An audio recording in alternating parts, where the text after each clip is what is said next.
Hi, thanks for joining us. My name is David Penn. I'm research analyst with the Finovate Group, and joining me this afternoon is Neeraj Arora. He's the Global Head of Decision Science and Data Automation, Personal Assurance at AIG. Thank you very much for joining us. Thank you for having me. Excellent. First, could you tell us a little bit about yourself and the work that you do with AIG? Sure. As you mentioned, I lead a team called Decision Science and Data Automation. It's quite a mouthful. And the reason is because we handle multiple aspects when it comes to advanced analytics and data in a way that is comprehensive. What I mean by that is there are parts of the organization which need a little bit help on the most fundamental of stuffs. There are parts of organization which need a lot of help on the more technology-oriented stuffs, and we cover the entire spectrum. So wherever you are in the organization on the spectrum of the sophistication, our job is to make you one step ahead. Right? If we try and focus on just one area, then the organization doesn't move with it. So our objective is to move everybody one step ahead, graduate it like a K through 12 school. Very interesting metaphor. I want to talk a little bit about the panel that you were just in, as well as the panel discussion that you're going to be participating in a little later today.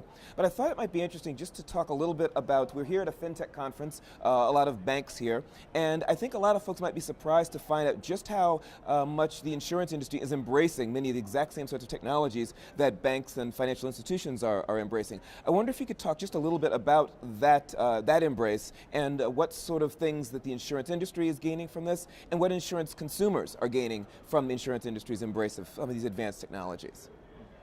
So if you think about the real role of an insurance company and some of the aspects of its value chain, they are not very different than a lot of the stuff that happens in a bank. In fact, we've been partnering with banks for many, many decades when it comes to selling insurance products. Right? Insurance products are financial products. On the other hand, you look at organizations really just expanding the repertoire of the products they offer. You see banks trying to get into the insurance area, and you see insurance trying to get into some of the banking stuff. Amazon, for example, wants to get into everything. Right?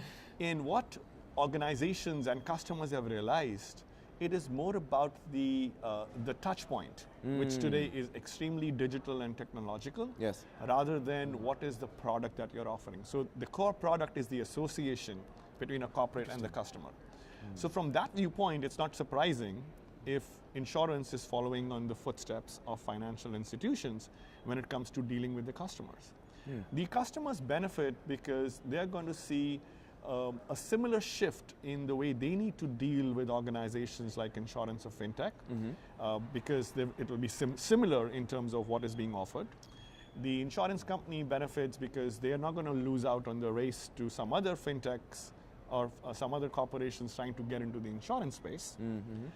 And on top of that, if you think of the whole shared economy phenomenon, there is going to be shared economy in insurance as well. And we can't do that without active partnership with AI and other kind of stuff. Yeah, very, very interesting. So with that, let's go ahead and move and talk a little bit about the panel you were just in.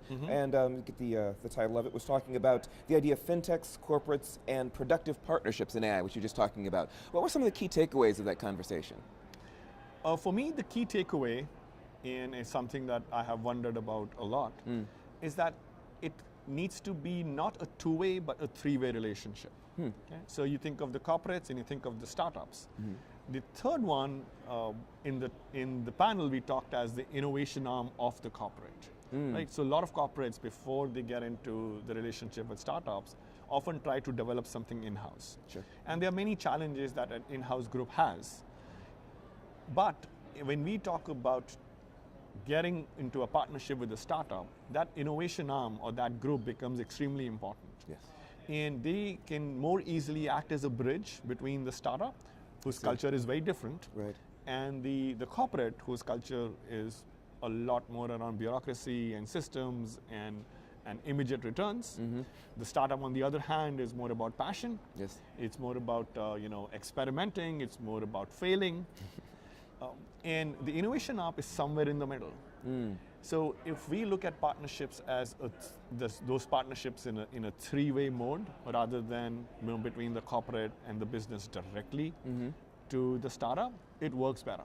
Now, this is not to say that the startup should not have a direct association with the business. Sure. But the three of them need to work together. Wow, very, very interesting. Now, later on today, you're also going to be involved in a conversation. It's going to be looking at data management strategies as they relate to having a successful AI program. What are some of the things that you hope to bring up in that conversation? I think for me, the biggest thing would be around the fact that we don't use small data and simpler technologies enough. But we are trying to run after the big data and after AI. So being able to maximize what we have, and in parallel, not then, it doesn't need to be sequential, but in parallel looking into some of the new stuff is important. The second most important thing is around who owns the data in the organization. And there are two aspects to it. So we're going to talk a bit about the customer privacy issues and the organization ownership. And the other one that I am a little bit more passionate about is within the organization, how do you think of data ownership? Right? So in large corporates, when we talk about bureaucracy, when we talk about silos, data tends to exist with the different business units. But its best utility is when it is all pooled together.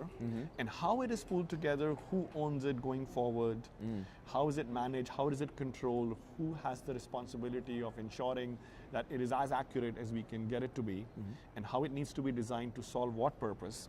I don't think that role is very clearly defined in most organizations.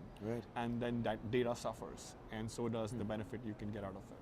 Wow, fascinating. Well, I tell you, I'm very much looking forward to hearing that conversation and hearing you elaborate on some of these themes. Sure. And thank you very much for joining us today. And thank you very much for joining us today as well. Thank you.